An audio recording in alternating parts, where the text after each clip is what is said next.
नमस्कार दोस्तों। यूएस के हाउस ऑफ रिप्रेजेंटेटिव्स में एक बिल पास हुआ जो कि यूक्रेन के हेल्प के लिए था। मतलब यूक्रेन के लिए एक पूरा 61 बिलियन डॉलर्स की जो मदद थी वो की गई उस बिल के द्वारा। और इस बिल के ऊपर पूरा अमेरिका की जो पॉलिटिक्स है उसमें एक पूरा बवाल छिड़ चुका है। अब ये बिल के ऊपर बवाल ये छिड़ा हुआ है कि कहा जा रहा है कि जो हाउस ऑफ रिप्रेजेंटेटिव्स के जो स्पीकर हैं माइक जॉनसन, जिन्होंने इस बिल को इंट्रोड्यूस किया था, उनको रिज़ाइन कर देना चाहिए। बहुत लोग उनकी रिजिग्नेशन मांग रहे हैं। और कहा यह जा रहा है, जो पूरा अमेरिका की पॉलिटिक्स को जो एक्सपर्ट समझते हैं वो ये कह रहे हैं कि माइक जॉनसन को रिज़ाइन करना भी पड़ जाएगा, हो सकता है। और ख़ास बात यह है कि माइक जॉनसन जो है वो रिपब्लिकन पार्टी से आते हैं, डोनाल्ड ट्रंप की पार्टी से। और फिर भी उन्होंने ये 61 बिलियन डॉलर का जो एड है उसको पुटअप किया, इंट्रोड्यूस किया और वो एड पास हो गया। अभी आगे चल करके आप समझोगे कि पूरी पॉलिटिक्स क्या है इस बिल को लेकर के और क्या हुआ है अमेरिका के लोकल पॉलिटिक्स के अंदर में, क्यों इतना रिफ्ट है इस बिल को लेकर के, और माइक जॉनसन के खिलाफ इतना गुस्सा क्यों है रिपब्लिकन्स का, जबकि वो रिपब्लिकन पार्टी से ही आते हैं। डोनाल्ड ट्रंप की पॉलिसी क्या है यूक्रेन को लेकर के, उनका स्टैंड क्या है, क्योंकि डोनाल्ड ट्रंप के स्टैंड को अगर आप समझ लोगे तो अब आपको समझ में आ जाएगी कि अमेरिका के अंदर में यूक्रेन को लेकर के पॉलिटिक्स चल क्या रही है। क्यों एक तरफ लोग जो हैं वो हेल्प नहीं करना चाहते हैं यूक्रेन की, पब्लिक ओपिनियन क्या कहता है यूक्रेन के बारे में, ये सारी चीज़ें आज हम इस वीडियो के अंदर में डिस्कस करने वाले हैं। दूसरी तरफ इसी वीडियो में आप जो बाइडेन को भी जानते हो और जो बाइडेन की जो पॉलिसी है उसको समझना बहुत ज़रूरी है। और तभी आपको डोनाल्ड ट्रंप और जो बाइडेन में अंतर क्या है वो समझ में आएगा। और तब जाकर के आपको ये पूरा आर्टिकल समझ में आएगा कि यूएस के जो हाउस ऑफ रिप्रेजेंटेटिव के स्पीकर हैं माइक जॉनसन, क्यों उनसे रेजिग्नेशन मांगा जा रहा है।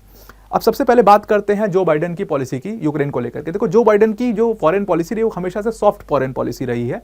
तो यूक्रेन को लेकर के भी उनकी सिंपल फॉरेन पॉलिसी थी कि हम हेल्प तो करेंगे यूक्रेन की, बट स्लोली हेल्प करेंगे, not at the cost of my election. Simple है जो बाइडेन की पॉलिसी कि इलेक्शन है अभी यूएस के अंदर में, तो वो यूएस जो है वो हेल्प तो कर रहा है यूक्रेन की, लेकिन बहुत स्लो हेल्प कर रहा है। उस हेल्प से उतनी हेल्प हो नहीं पा रही है यूक्रेन की, तो हम स्लोली करते रहेंगे, इतना ही करेंगे, इतना ही हो पाएगा हमसे, लेकिन हमारा इलेक्शन यहाँ पर सफ़र करे उतना हम नहीं कर सकते।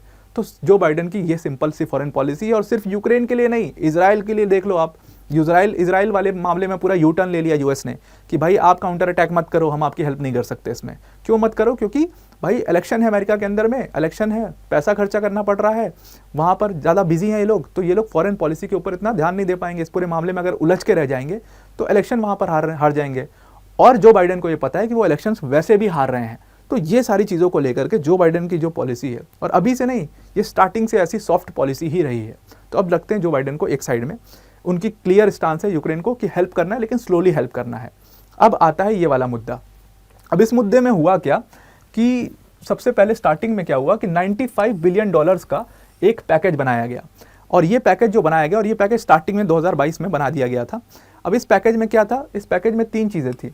एक तो था कि यूक्रेन की हेल्प करनी है, सबसे इंपॉर्टेंटली कि यूक्रेन जो है, जो वो सबसे मेजर एक विक्टिम है पूरे यूरोप के अंदर में, जिसके ऊपर रशिया ने अटैक कर दिया। तो यूक्रेन का जो पूरा आइडिया था यूक्रेन को देखने का वो इस तरीके का था कि ये एक विक्टिम है जिसके ऊपर रशिया ने अटैक कर दिया है। दूसरा हेल्प ये लोग जय वीरू इजराइल को करते हैं, तो इजराइल के लिए था ये पैकेज। और तीसरा था ताइवान के लिए। ठीक है, तो ये तीनों कंट्री के लिए लोग हेल्प कर रहे थे। अब आप समझो कि यहाँ से इस हेल्प ये 3 कंट्रीज की जा रही है, तो 3 दुश्मन भी यूएस के आपको समझ में आ गए होंगे। यूक्रेन की झगड़ा किसका है? रशिया से है। तो एक तो ईवेल हो गया रशिया, और दूसरा इजराइल से है झगड़ा, तो इजराइल का लड़ाई है ईरान से, तो ईरान हो गया एक, और ताइवान चाइना। मतलब यूएस जो है वो इन तीनों कंट्रीज के थ्रू 3 अलग कंट्रीज को टारगेट कर रहा है। किसको टारगेट कर रहा है? रशिया, चाइना और ईरान के अलायंस को। और साफ साफ ये बात माइक जॉनसन ने अपनी स्पीच में कह भी दी। उन्होंने कहा कि जो पूरा पैकेज डिज़ाइन किया गया है वो बेसिकली यूएस की जो फॉरेन पॉलिसी है उसको समझ करके डिज़ाइन किया गया है कि जो ग्रेटर ईवेल है इस पूरी दुनिया में। ईवेल किसको कह रहे थे? वो कह रहे थे एक्सिस ऑफ ईवेल।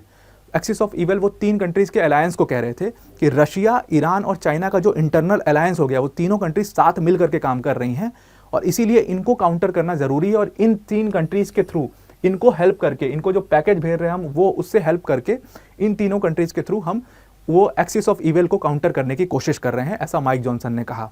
अब ये जो पैकेज हुआ, ये बिल पास हुआ और फिर ये सीनेट में चला गया है। अब सीनेट में इस पर डिस्कशन होगी फिर वहाँ पर भी, और वहाँ पर भी चांसेस ये हैं कि पास ही हो जाएगा। तो यूक्रेन को फाइनली पैसा मिल जाएगा। कितना पैसा मिलेगा?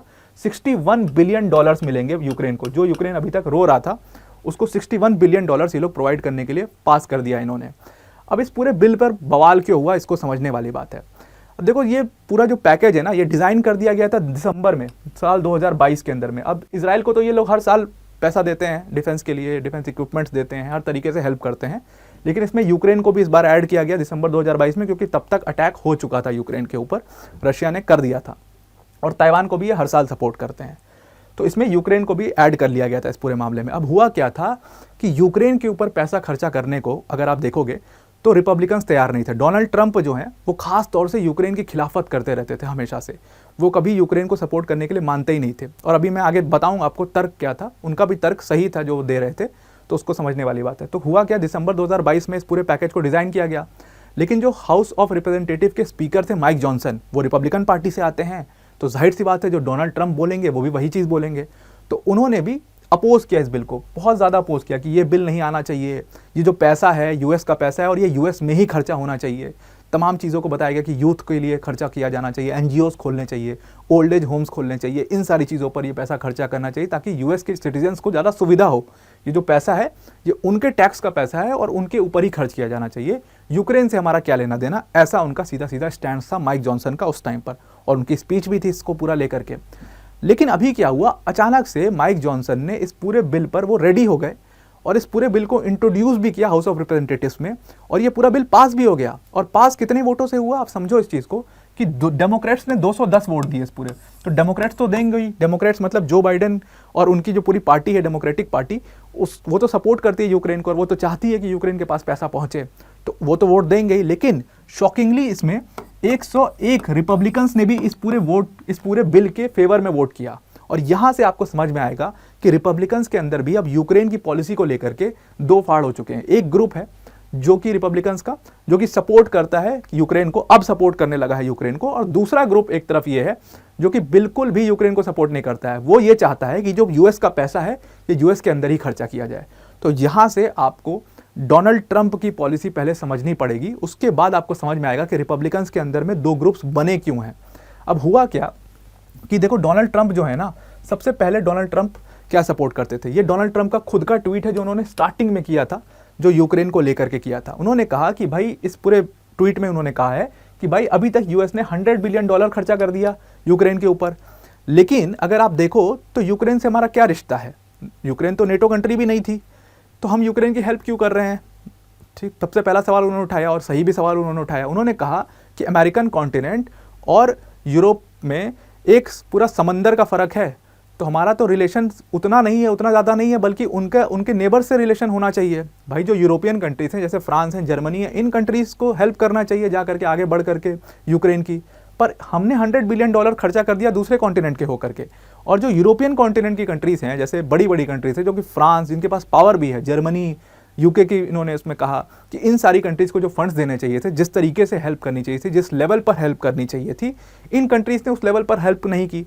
तो भाई यूएस ही क्यों हेल्प करे, उन्होंने इस चीज़ पर पूरा सवाल उठाया। और उन्होंने कहा कि ये जो पैसा है ये एक्चुअल में खर्चा होना चाहिए कहाँ पर, यूएस के अंदर खर्चा होना चाहिए। और उन्होंने कहा ये जो पूरा पॉलिसी है ना, जो पूरा पॉलिसी का फ्लॉ है, ये जो बाइडेन का फ्लॉ है, क्योंकि वो इतना सॉफ्ट लीडर है जो कि फिट नहीं बैठता है यूएस का प्रेसिडेंट बनने के लिए, क्योंकि यूएस जो है वो ग्लोबल लीडर है और यूएस को हार्श डिसीजंस लेने पड़ते हैं। और अगर मैं होता प्रेसिडेंट, डोनाल्ड ट्रंप होते प्रेसिडेंट, तो ये वॉर कभी स्टार्ट ही नहीं हुआ होता।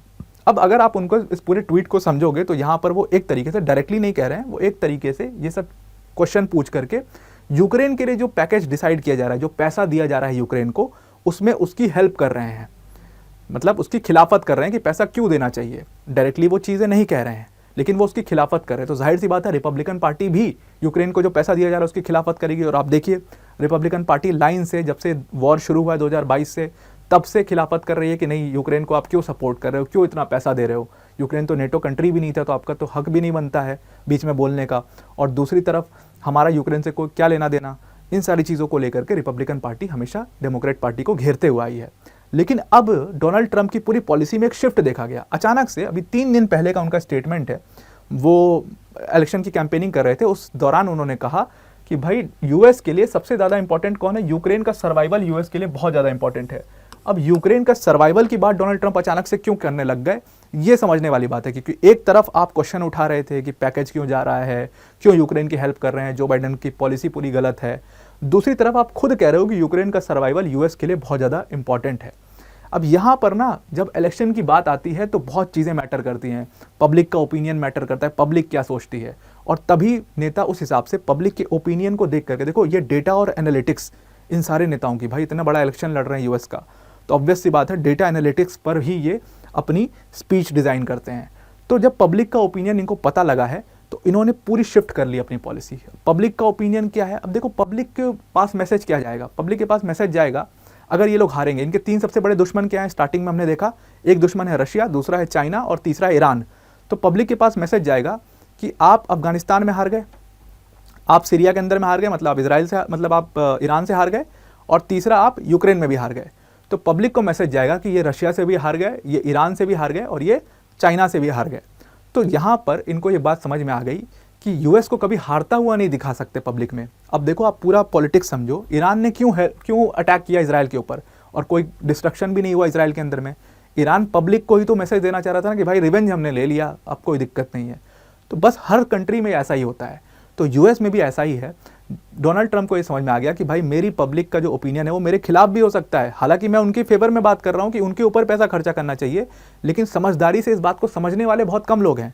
और लोग क्या देख रहे हैं अब, मतलब नॉर्मल आम बातचीत में क्या होता है कि अरे रशिया ने तो मार दिया रॉकेट, उड़ा दिया पूरा यूक्रेन को, कब्जा हो गया, लोग तो ऐसे जनरली बात करते हैं। तो उनको ये बात समझ में आ गई कि यूएस के अंदर में भी पब्लिक ओपिनियन यही है कि रशिया को लोग अपना दुश्मन मानते हैं, ईरान को अपना दुश्मन मानते हैं और चाइना को अपना दुश्मन मानते हैं। और ये मनवा दिया है एक तरीके से मीडिया ने, मीडिया मनवा देता है दुश्मन लोगों को। तो पब्लिक ओपिनियन को समझ करके उन्होंने पॉलिसी शिफ्ट की और उनको समझ में आ गया कि अब यूक्रेन का सपोर्ट करना पड़ेगा, क्योंकि ये बात ईगो पे आ चुकी है यूएस के, ये बात यूएस एज अ कंट्री के ईगो पे आ चुकी है, किसी नेता की ये बात नहीं रही है अब। हालांकि जो बाइडेन को तो लोग क्रिटिसाइज कर ही रहे हैं पूरा उनकी फॉरेन पॉलिसी के लिए, लेकिन यहाँ पर यूएस का जीतना बहुत ज़रूरी है यूक्रेन के मामले में, क्योंकि रशिया उसका सबसे बिगेस्ट ईविल है। अब इस चीज़ को समझ करके उन्होंने ऐसा स्टेटमेंट दे दिया। अब जब उन्होंने ऐसा स्टेटमेंट दे दिया तो रिपब्लिकन पार्टी जो है वो कंफ्यूज हो गई, रिपब्लिकन पार्टी के जो कैंडिडेट थे वो कंफ्यूज हो गए कि हम क्या करें, हम क्या करें। तो माइक जॉनसन ने इसमें डोनाल्ड ट्रंप की साइड ले ली, तुरंत उन्होंने बदला, बिल इंट्रोड्यूस हुआ और बिल पास हो गया। वहीं दूसरी तरफ हार्डकोर रिपब्लिकन्स हैं जो कि अभी भी उसी बात पर अडिग हैं। और ये रिपब्लिकन्स कौन है, ये टेलर ग्रीन जैसे रिपब्लिकन्स हैं, ये भी काफ़ी पावरफुल नेता है। टेलर ग्रीन जैसे रिपब्लिकन्स अभी भी उस बात पर अडिग हैं कि जो ये पैसा है अमेरिका का, ये अमेरिका के अंदर ही खर्च होना चाहिए और ये पैसा बाहर नहीं जाना चाहिए। और इसीलिए रिपब्लिकन पार्टी में 2 फाड़ हो चुके हैं। लेकिन इस 2 फाड़ की वजह से इसका कोई फायदा जो बाइडेन को नहीं होने वाला है। क्यों नहीं होने वाला है जो बाइडेन को इसका कोई भी फायदा? बिकॉज जो बाइडेन जो है उनकी खुद की पॉलिसीज जो है वो बहुत कंफ्यूजिंग रही है, उनके पास खुद ही कोई क्लियर स्टांस है नहीं। अभी कुछ दिन पहले की बात थी जहां पर उन्होंने कहा कि अभी हम उस पोजीशन में ही नहीं है कि हम यूक्रेन को या इजराइल को इस मामले में सपोर्ट कर पाएँ, क्योंकि हम अग्रेसर नहीं बना सकते इन कंट्रीज़ को। तो जो हम सपोर्ट कर रहे हैं उसी तरीके से हमारा सपोर्ट रहेगा, वो स्लो ही सपोर्ट रहेगा, उन्होंने खुद बोला था। और उन्होंने कई सारे सैंक्शंस, कई सारे जो पैकेज थे वो उन्होंने कैंसिल कर दिए। लास्ट पैकेज उन्होंने जो जनवरी में दिया था यूक्रेन को, और उसके बाद से फिर एक पैकेज मार्च में गया और अभी 1.5 महीने हो चुके हैं, कोई पैकेज नहीं गया। अब जाकर के ये पैकेज फाइनल हुआ है $61 बिलियन का। तो जो बाइडेन को इससे कोई फायदा नहीं हो रहा है। लेकिन रिपब्लिकन्स का अंदर जो ये 2 ग्रुप बन गए हैं, एक ग्रुप जो है वो आज भी इस चीज़ को फॉलो करता है कि भाई ये पैसा यूएस के अंदर में खर्चा होना चाहिए। और जो टेलर ग्रीन है, इनकी पूरी स्पीच है, इन्होंने एक बहुत अच्छा मुद्दा उठाया। उन्होंने कहा यूएस के अंदर में ज़बरदस्त सीरियस प्रॉब्लम्स है ड्रग्स की, जो हमारे यूथ है वो ड्रग्स की तरफ अट्रैक्ट होते जा रहा है, ड्रग ट्रैफिकिंग यहाँ पर इतनी हो रही है, उसके लिए पैसा खर्चा करना चाहिए। और ये जो ड्रग्स वाली बात बोली है, आई थिंक ये बहुत सही बात है। अगर आप यूएस के किसी भी पर्सन से मिलोगे या कोई आपके रिलेटिव या कोई रहता होगा यूएस के अंदर में, तो वो सब लोग एक कॉमन प्रॉब्लम के बारे में बोलेंगे यूएस के अंदर में, वो है ड्रग्स। और ये ड्रग्स की प्रॉब्लम काफ़ी मेजर प्रॉब्लम बन चुकी है यूएस में। तो जब भी इलेक्शंस आते हैं यूएस के अंदर में, ड्रग ट्रैफिकिंग और ड्रग का कंज्यूम करने को लेकर के इसको सेंटर में रख करके लोग बात करते हैं हमेशा। कई सारे जो प्रोविंस हैं वहाँ पर ये प्रॉब्लम्स है। तो उसके ऊपर इन्होंने बोला कि भाई ड्रग ट्रैफिकिंग को रोकना चाहिए और ड्रग्स के ऊपर पैसा खर्चा करना चाहिए, एनजीओस को ज़्यादा सपोर्ट करना चाहिए ताकि वो यूथ के लिए काम कर पाएँ। ये सारी चीज़ें उन्होंने बोली। तो यहाँ पर 2 फाड़ आपको दिखाई दे रहे हैं रिपब्लिकन्स में। एक फाड़ अब यूक्रेन को सपोर्ट करने लगा और डोनाल्ड ट्रंप भी खुद यूक्रेन को सपोर्ट करने लगे हैं बिकॉज ऑफ द ईगो। और दूसरे जो ग्रुप है रिपब्लिकन्स का, वो आज भी अमेरिका में ही पैसा खर्चा करना चाहता है। तो इसीलिए इस पूरे बिल को लेकर के बवाल हो रहा है। और माइक जॉनसन से खुद उनके रिपब्लिकन पार्टी के नेता, टेलर ग्रीन जैसे नेता, उनसे बोल रहे हैं कि आप रिजाइन कर दीजिए, क्योंकि अब आपने डेमोक्रेट्स का काम करना शुरू कर दिया है। अब आप जो डेमोक्रेट के मुद्दे थे उनको ले आकर के यहाँ पर हाउस ऑफ रिप्रेजेंटेटिव में रख रहे हो, जबकि आप एक रिपब्लिकन पार्टी के नेता हो।